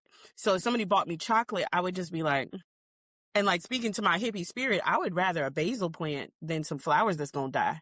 So if he was like, hey girl, look at this herb lavender that you like, I'd be like, ooh. Now that would be like, I'd be like, this dude right here, baby. That's romantic to me. But I think the thing is, like you're saying, generally just how it is, like, oh, if you buy a woman flowers, it's a broad brush. And I think the biggest thing about romance is keeping it going. And that's when you get to know somebody. So that's my little point. Yeah. Sure. I agree with you. Exactly. Comes over time. Yeah. I said, CeeLo Green. We had talked about what type of hippie are you, the Bob Marley hippie or the CeeLo Green, and you said all encompassing. That sounds like a CeeLo Green, the CeeLo Green hippie. One clarification on that. What does that mean? Have you ever seen? Do you know who CeeLo Green is? Yes. All right. Don't ever insult me like that ever again in the rest of your existence. I'm a fan, and I may be even not a stalker per se, but anything CeeLo Green I will listen to, I will watch, and there's documentaries and interviews. He does this interview where him and his wife are in. I almost said dashiki. It's the robe. It's not a dashiki. It's like a robe type deal, and he's all about plants and earth and freshness and growing thing and he wants live things in his home, and he wants natural light. He wants all that. That's my heart right there. Absolutely. So there you go. And then Bob Marley, how do you categorize that? Bob Marley's just a free spirit, and I hate to pigeonhole him with the weed thing because I don't think that fully encompasses Bob Marley. It was part of his deal, but his message was more like he could have nothing. He could just be on the beach. You know what I'm saying? He just floating around in the world like that. When he talks about, hey, are you rich? And he's like, what does that mean to you? Yeah. And he goes, well, like, you have money. And he goes, no, that's not rich to me. He goes, that doesn't make me, it's more like a material thing.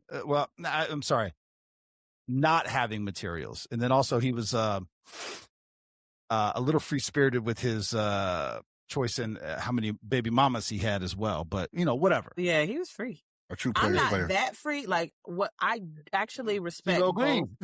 CeeLo Green. No, CeeLo Green and Bama. I love both of them, like, probably equally. But and the message that Bob Marley had in that time period, and the message that CeeLo Green in his heyday had, absolutely, like you could put me on that. I was just trying to figure out. I'm like, wait, what do you meant by that? Because I just said, yeah, sure. I don't want to just. I'm not. You know what I'm saying? Like, I don't want to just be saying yes to anything. But yes, I absolutely. I'm on point. They definitely them hippies. I love it. I love it. That's a good. I do have a follow up though, because you said something. I want to follow up with a question for it. Or maybe it was Kasha. Maybe it was Ty. It was all of us. We're talking about. We sound alike, so it's okay. Well done, yeah. Thank you. Yeah. It was in the group. Yeah. We talked about not doing husband or wifey things for people who are not husband or wife. Oh, yeah. Here's my question. Me, but yeah, go ahead. Here's my question though. Okay. At what point do you interview for example, for the spot, right? For example, people are like, oh, I want to be a wife. Have you displayed anything that would make you, that would make me want to make you my wife? Do you have wifey qualities? Do you have wifey traits? So I think there's a little bit of.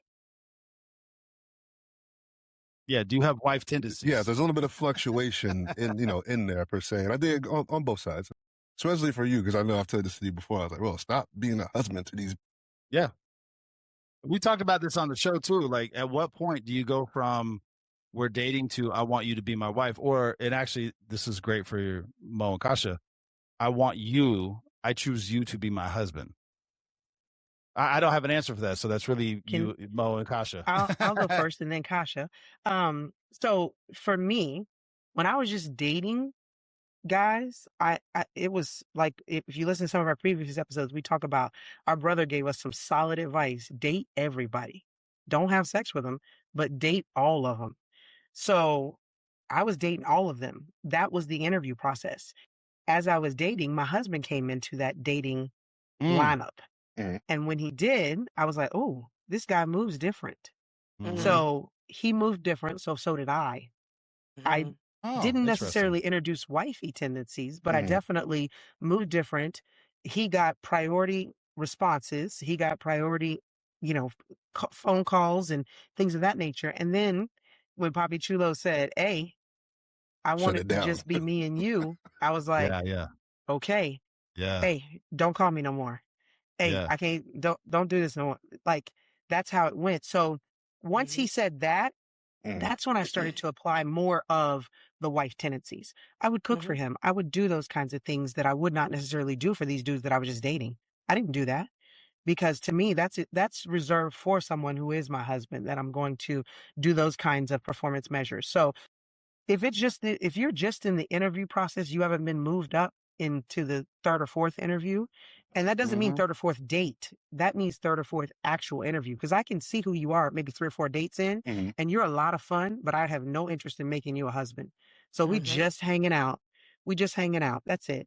So, and I'm not going to prioritize. If I'm doing something else or hanging with somebody else or whatever, I'll get back to you. The Yeah. husband or the husband interview process, now I'm going to start answering your calls. I'm going to start doing things, like I said, moving different when he started moving different. That's my answer. Yeah. I will say that I totally agree with that, because for me, if you thought that this situation that we was having, that I wasn't just watching you the whole time, you were mistaken. Like, I'm telling you, it was already like the team, there was no just blank games. These games meant something. And when we got to the playoffs, wild cards and everything, you need to figure out what you're going to do. And I have always been very clear. I never liked being in a situation where there was a communication issue. I always was very clear. Hey, what are we doing? What are your plans? And one of the things is like big things I wanted in my life. Children. I wanted to be able to have family roots. I wanted to have a close family. I needed to see that from him. I needed to see that being displayed. I didn't need to really have the conversation with him, because sometimes people want to put on a show for you. So I really wanted to just see how that was first. And those were things where I'm like, oh, okay, so you do have that quality, and I'm going to step into a new role. And I did, when it got clear that obviously, like, go ahead and shut them other hoes down, because it's over, okay? Go ahead and wrap that up. I'm going to wrap my situation up, and we're going to, and it's funny because there was a certain, and that's why one of the episodes we cried about already, but there was a certain things that I like saw from him that I was like, oh, absolutely. Like the fact that he could understand my hippie spirit, but he was such a grounded person. And at the same time, he's like very split like that, where he could be a free spirit, but also he's like, the mortgage is now like, so those things were like important to see that, like, wait, he took some things seriously, he's not just playing around. And then just, seeing how he interacted with other people, because that was important to me too. And once I saw that, it's just like, yeah, what are we? And I wanted to have a clear conversation. And that changed, like you say, how I acted. He said to me clear as day though, you will be moving with me next year. The year before we moved in together. And he's like, if he keeps going like this, like we locked in. So I think that's one of the things that you change based on, you don't have to make an announcement to a man or a woman and be like, this is the list you need to follow, because people will put on a show. But you have to watch and then see, like, who is that husband material? Who got the sauce? So I agree. And I will tell you, just to piggyback on what you said, I think it's even more important when you do decide to elevate to, all right, this is somebody I want to make a husband. You don't give ultimatums. You don't do the whole, giving him a list of things to do. You need to know in your head. And like with my husband, when we were dating, I told him 2 weeks in, like, hey, kids, marriage, I'm not going to be your girlfriend forever. I want children. I know you've done this before. So if you're not up for that, just let me know. He came back around and said, yeah, I'm good for that. Well, still, even with that in my head, I was like, okay, I'm going to start now displaying the wife characteristics that I have. But in my head, if he does not make any additional moves within a certain time frame, then I'm going to go ahead and be like, listen, we had a good time, but I'm going to go ahead and bounce. I didn't tell him. I didn't say, hey, this is your ultimatum date. If you don't get engaged to me by this date, la, la, la. Yeah. I didn't say any of that. In truth, the date that I had set, we got married the date that I got set. So he wasn't playing around. yeah. But I think it was because, again, when he expressed to me, this is what I want to pursue, I laid out to him what was important. He said, okay, I'm still here for it. And then we both started working towards something. And he closed the deal because he was like, she was displaying the wife roles so he could see what I would do in that role, essentially. Audition. Does that answer your question? Yeah, it's like an audition. You got to audition for the role. 100%. Yeah. It's interesting to hear you both kind of say the same thing. I have female friends that are like, they come, for the male perspective, right? Right. And usually my first question is, I was like, first of all, you're asking me this question, back up for a second. I was like, do you like this guy? He's like, well, I was like, if it's you don't like him. I was like, stop. I was like, first of all, stop it. Back up. You don't like him. So don't even ask me the question if you don't like him. I was like, but if you do like him and you've made it known that you like him, I was like, he's going to come get you. He's going to come see about you. It's like all of that, I got to figure it out. None of that shit goes out the window. It's like, oh, I'm locking this down. I was like, I said, you really want to know if a guy likes you or not? Bring him your problems. And if he doesn't bring you solutions, he don't like you.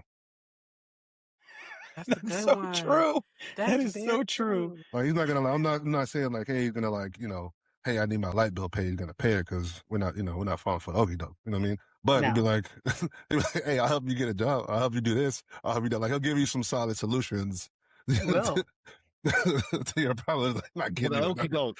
You're not falling for that one now. McDonald's hiring, girl. Are you gonna get in there? You bring it out instead of they hit you with this one. Yeah, that's crazy. That's wild. Dang, shoot. That's wild, That's bro. crazy. I wish That's I could help rough. you though. Damn. He don't care. Hey, he don't like He you don't like care. That's funny. I will summarize it this way, and I think BJ and I have talked about it on 56 as well. I think it for both sides, male or female. Are they willing to make room and space for you in their life? 100. I think that goes 100. both sides. Yeah. If you're trying to date someone, they're always busy, and it's like, hey, you are second, third, fourth, fifth, sixth, whatever. Like, I'm just busy. They're not making room for you. Now, No. that doesn't make them a bad person. It's also just going to be time of life. That's a different conversation, but there's different phases of life. But if someone's locked the fuck in and they are interested in pursuing whatever your relationship might be, they make room for you. 100. They will figure it out. That is 100% true. And if it's a man, tell us, listen, if it's a man, if he's with, and I think we've talked about this plenty of times. I said, what is he willing to sacrifice for you? I was like, because that goes into what Ty's saying is like fit you in, right? If he's got his program, he's already locked in, he's got, stuff or whatever. Like, for example, I got my shit squared away, right? To be like, oh, hey, I got this going on. I really want to see you, but we got this. It's a busy weekend all around. And I'll probably be like, let's see, if I get off at 7, so if I leave at 7:15, be there by, it's like, it's like I could squeeze in, if I leave a little early, I could squeeze in, 20 minutes for a coffee or whatever. Yeah. Those two things are happening like back and forth. Toss it. It ain't. Yeah.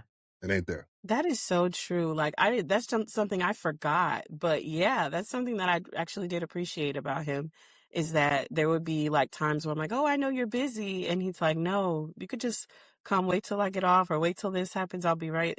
We'll make it work. So that is so true. Oh, we used to have 12-hour conversations. So that's another thing that I'm pretty sure they did. Well, can you also maintain a conversation? That's another thing. Is it always 15 minutes and then we're doing adult stuff, or like can we actually talk? That's a different relationship. True. He's right. Yeah. Like, yeah. Let's get this. Let's get to this.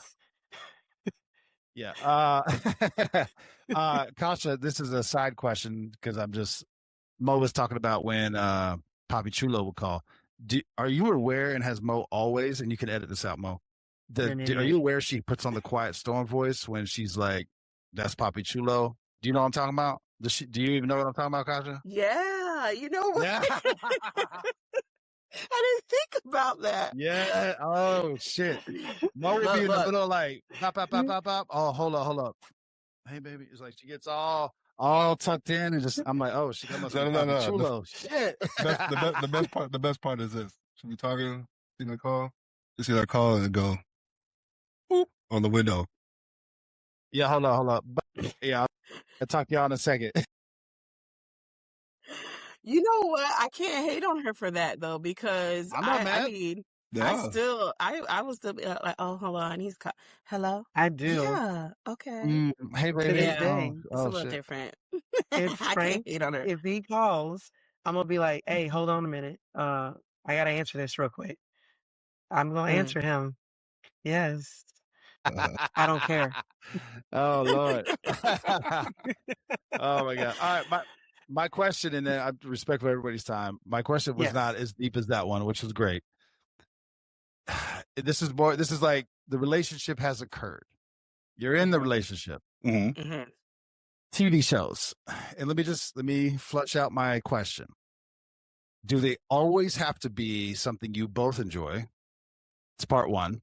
Part two, if that's not the case, how do you work through that? Because typically, and I'm generalities, men like shows that women can't fucking stand. And I've never met a woman I've ever met in my life that doesn't like watching what I call trash reality TV. Like, I don't even know what, like, I don't know what I'm trying to, the dating shows, the whatever the hell that shit is, just make me want to, I'm like, so there's got to be a compromise, but I'll summarize my question. This is time you're spending together. Do they always have to be something you both like? If not, how do you work through the, all right, we watched your show, today's my day, or whatever, how does that work? It's a real thing. Yeah, it is a real thing. I would say, because that's a big thing for us, having kids, having really busy lives, and sometimes that's our date, okay? Like, we watch a show, you know? No, it's not always what we both enjoy. I'm a true sci-fi girly, and he's like a sportsman. So there's a lot of things that we're not always on the same page. But we will try to, like, he definitely, especially in our earlier years when I was younger, he watched all the trash reality TV shows with me and was with me in the drama. Like, he was like, she gonna beat her ass if she said that one more time. Now I know what you're talking about. See, that's my rule. If I'm gonna watch this with you, you gotta let me commentate because I'm gonna talk shit. I have to. Yeah, we that's our banter. We have to commentate. Like, even if it's yeah, we have to. I think that's a big thing. We did go back and forth, and there's some things that, like, you know, I solely want to watch myself. Like, there's never a day he will sit down and watch Star Trek with me. That's never happening. But there's things that we did enjoy together, and a lot of the solutions is like getting recommendations from friends and like coworkers and being like, what are you watching with your husband, girl? Because that would like help us come together and help us like find shows that we would meet in the middle. But no, I don't think it always, and yes, it should balance back and forth, and it should meet in the middle. Be like, what do you got? What do you think of this show? So yeah. Me and Papi Chulo are very, very different. I am the sports person. I'm the sports person in our house, especially football season. I will watch college football. I will watch pro ball. So I will watch football all weekend long. He has come to know that football season we watch together now. So that has evolved. That's the compromise for football. For football, I will definitely say. But on the average television show, like my husband, thanks to you, sir, we have to watch Buying Montana, Living Montana, Big Sky, like all of the reality real estate shows that are out there, so he can see the scenery in Montana. Here's the thing that drives me crazy, but I have had to be like, you know what? It makes him happy. We will watch the same episode several times. And I'm there. Then we'll come up where I'll be like, babe, I can't watch it again. But it made me happy. But if it's just a night where I have nothing going on, or if I'm going to be just sitting there next to him and I'm really like, okay, I can get into it with him. We have also come to the agreement. There are some shows, like my husband is not a sci-fi guy, and I do. He doesn't like anything really that is like sitcoms. He doesn't watch sitcoms. I do not like reality TV. Like with I hate the trash reality. It drives me crazy. The closest I think I would come to it is watching like American Idol, and like that's my version of reality TV. Those things we don't really have the back and forth, but like a couple episodes ago, I talked about, because we have a segment about what are you watching? Well, I'm watching this show called Elsbeth, and he hates it. He will watch it with me. That's my fault. And he commentates the whole time. Why the hell does she have 3 bags? This is outrageous. Nobody would take her serious. This doesn't make any sense. So for me, honestly, it has made it more funny to where I'm like, hey, babe, Elsbeth song. Come on, let's watch it. So he can be mad. Yeah. I love it. I think after you have to find your happiness with knowing that you're different, because I know he's never going to like that show, but I get quite a bit of joy out of watching it with him because of how pissed he gets about it. And we have come to grips that football season, he'll watch football with me. There are many Sundays where we're watching football and I look over and my boy's out just like that. I respect it. I'm like, he's there. He's trying. Yeah, he's there. He's in the room. Well, That's how we do it. But I do, to say the fact though that like you said, oh, that's not as big of a deal. It is absolutely a big deal because it is the downtime that we as human beings typically use. And when you're in a relationship with somebody, that can really be a deal breaker if you're not careful. Because it comes, you don't think anything that I like is important. Yeah. DJ? I think yes, I agree with everybody's viewpoints on this one. I think it's important to have your own stuff and to be okay with your own stuff. Like, for example, I'm not watching fucking reality TV shows. I'm not watching Mormon Housewives or Housewives of Atlanta. I'm not watching that shit. Okay. They have Housewives of London now, just so you know. But yeah, Jesus. I'm out, right? Why do I know that? Yeah. You watch them, don't you? You're a married man. That's why you know that. Yeah. That's why. I'm not watching that, right? But in turn, there's things that I watch that she will not watch, right? So like, I'll be just like, she's like, you're an iPad kid. You're always on your iPad watching YouTube or watching YouTube shorts or like, like Dragon Ball anime or whatever. Like, there's things that are solely mine, right? And there are things that are solely hers, and they will come together and like watch. Like right now, it's like Paradise is the big one. Love that show, right? So it's like Paradise. If you haven't seen it, amazing show. I've seen it. Go watch it. It's wonderful, amazing show.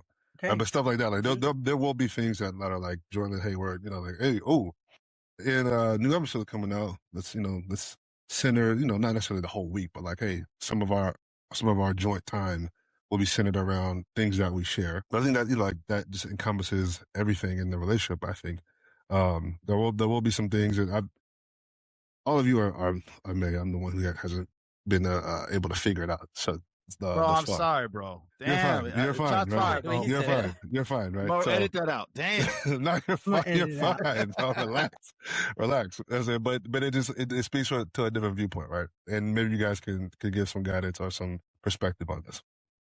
I've always kind of looked at it as like, for wanting to necessarily lose your own identity as it becomes. When you take that oath, in front of God and all your toys, you become a unit, right? But there's still some individuality, I think, that has to still remain, right? There's things that make me who I am. I don't want to, and I've always jokingly said this, in dating or whatever, like, yo, I was in the gym, you work out too much. I'm like, well, I was doing this when you met me. And if I wasn't doing if I wasn't doing this, you wouldn't feel the same way about me if I wasn't doing this. I don't plan on stopping doing the things that I was already doing, right? Especially, let me back up. It's like, I'm not going to sit at the bar till 2 a.m. I'm not doing that kind of shit. You know what I'm saying? But in the sense of like things that I like to do, I'm not necessarily like pushing those off to the side because now we're together and you don't like it. Well, I was already doing this. Like, I have my things, you have your things, and we have things that we develop. I think you develop things together once you kind of get, was like, because maybe I wasn't drinking ice brown sugar shaken espressos with salted caramel foam. I wasn't drinking that shit before. Wow. You know what I'm saying? But it's like specific. but now I'm like, what is this again? How do you order it? What do I say? Delicious. You get to the window, it's like, what do I say again? Okay, this is what kind of foam now? Okay. There's stuff like that that she will bring to me, and that I will, like, things that she didn't necessarily, wasn't aware of. You like I said, it kind of comes with being around each other and developing things together. And I'm sure that continues to happen going forward. You guys can tell me better. I think that in a relationship, you have to maintain a piece that is you. Yes, you do need to have, it's like a Venn diagram where there should be some overlap, but there has to be a part that's her and a part that's you. Or, in your instance, or like with me and Frank, there's still parts that he likes to do that I'm like, and there's things that I like to do that he doesn't enjoy, but there has to be some overlap in order for us to work. I will say, like, I can't think of, when we specifically going back to the shows thing, there hasn't been a show where we have both been fully invested. So I think that that we can still meet in the middle and still have that overlap on something that we don't necessarily, it doesn't necessarily have to be, we both co-sign it, if that makes sense. But there has to be, this is where I think couples sometimes will get lost because they think that it is a requirement that you become a complete entanglement of each other. And then all of a sudden, 10 years down the road, you're like, I hate the version of me. And so now I'm mad at that person for it. And so they're like, I love to work out still. So we built our house with a gym in it so that I can work out. If Frank wants to join me, I love it. But if he doesn't, I'm okay. It's still my thing that I like to do. I can think, looking back, the last show that I think we were both invested in was during COVID, and we would stay up till 4:00 in the morning watching Tiger King. I don't know if that was healthy either. That's because he worked the case. No, I'm joking. Bro. So, but I mean, like, that was great, but that also wasn't the norm. That was a very different time. And then, so I think the time period and the timing and everything made things a little bit different. But I think that you are 100% right, that you do have to maintain a sense of self, but you do have to leave room for that overlapping Venn diagram so that there is a portion that is y'all. There's a portion that is her. There's a portion that is him. And sometimes the parts, like maybe she doesn't always work out with you, but maybe sometimes she'll go to the gym with you. But you can't give up all of you because, like I said, you'll wake up 10 years from now and be like, I hate who I am and I hate her for it. So I'm now going to make her life miserable. Watch what I do. Facts. I'm just going to say this. BJ is a anomaly. The man has hands like a contractor, a general contractor, will bench lift the whole house, but he'll drink a brown sugar shaken, whatever he just said. And I've seen it, and he loves food and he loves nice things. And I will say my son, this happened like 5 years ago or whatever. We were Starbucks. I'm usually like, latte is about as fancy as my verbiage gets. And even that's probably a little fancy. And he was like, I want a pistachio cream, whatever, with pistachio cold foam. And I was like, what's wrong with you? What are you doing? I looked down like, bro, and then I tasted, and I was shitting on him, and then he had it, and I said, let me taste that. And I tasted, I was like, man, let me get one of them things too. Hold up. Exactly. What do I say? Hold on, man. Say that again. Say that again. What do you Say that again. How do I say it? Yeah. I like that. How do I say it? Yeah, how do I say that? Do that. No, I really think that you have to maintain a part of yourself. And I didn't even realize I was like hyper independent until after I even had a child. Because I think I automatically was just thinking like, oh, I'm just going to merge with him. And it was like true for a while, but I realized, and I think it was just better for us both, that we are both kind of independent individuals who can come together. And I think that makes things really interesting in a way. Like I always have something to come home and tell him. He always has something to come home and tell me, because it's like we were there because we spend 24/7 together. So I couldn't even tell you what happened. You already know. It was literally like us having our own vibe. And like, I'm a person, and I think because I had the age gap with my siblings, I very much value alone time. He also has an age gap on the other way with his sibling, and he very much values his alone time. So it's like, yeah, we love each other and everything. Like, that's real cute. But sometimes, I like to go and paint little pictures. You know what I'm saying? I like to do my own thing. I like to watch my Star Trek to myself. You know what I'm saying? And I eat, you know what I'm saying? I want to go eat sushi with my girls. You know what I'm saying? I cannot be with you all day. And he don't want that either. So I'm okay with that. And I think also in the necessary times of growth, which we always reach a point where we're going to need growth at all times. But those points where you really see hey, I need to make a big change. Sometimes you need that independence, because sometimes people might take that personally if you start changing in the way of, having that time alone to kind of grow and kind of think on things. Or if you weren't working out before, starting to work out, if they're not used to having alone time away from you, or not used to you having your own thoughts and your own ways of doing things, sometimes they take that as a slight, like, oh, did I do something? It's like, no, baby, I'm focusing on me again. You know what I'm saying? It's no thing. I think that that's important, but it's also important to while you're in a place of growth, while you're having that independent time, to turn around and say, just like when he said that Venn diagram, and say, hey, where do we overlap? You want to go watch some trash reality TV on, and see some hoes fight or something? I don't know, You gotta do something, it's a balance. Dumb ways to die. Just throwing that out there. Dumb ways to die. Look it up. Dumb ways to... Oh, never mind. Lately, our thing hasn't been necessarily TV. It's been TikToks. It'd be like, let's sit here and watch TikToks, and our algorithms are very, very different. Hilarity. And very, very different. It'll be like these post-apocalyptic TikToks where it's like, pick a door out of one of four. I'm like, what door would you pick? 3? I'm gonna pick 1, and then you gotta watch the rest of the video. Like, see, I knew I was right. I thought you got the shitty. You know what I mean? But like stupid stuff like that. You know what I mean? But it's like, none of the trash TV, but like trash TikTok is. I love it. She's like, you are definitely an iPad kid. I'm like, I spent a lot of time by myself. I don't know. That's true. You are an only child. That's being why. alone can make you, exactly. It makes you have that independence. Yeah, it does. I can't talk about my algorithm on here, so it'll get me in trouble. My algorithm is not great. I'll tell you after we're done recording. It's bad. I don't want our episode blocked. Turn it off. We could need to know. Ooh, Lord. Well, to be respectful of everybody's time, this was finishing up the episode. I want to say thank you to 56ing, DJ, Tyler, gentlemen. You were amazing. I think that this is something that we didn't really know how it was going to go, but I think it went very, very well. I think it flows well. Yeah, absolutely. So, I'm Monique. That's Kasha, and they are 56ing, and this conversation is over. Oh my God.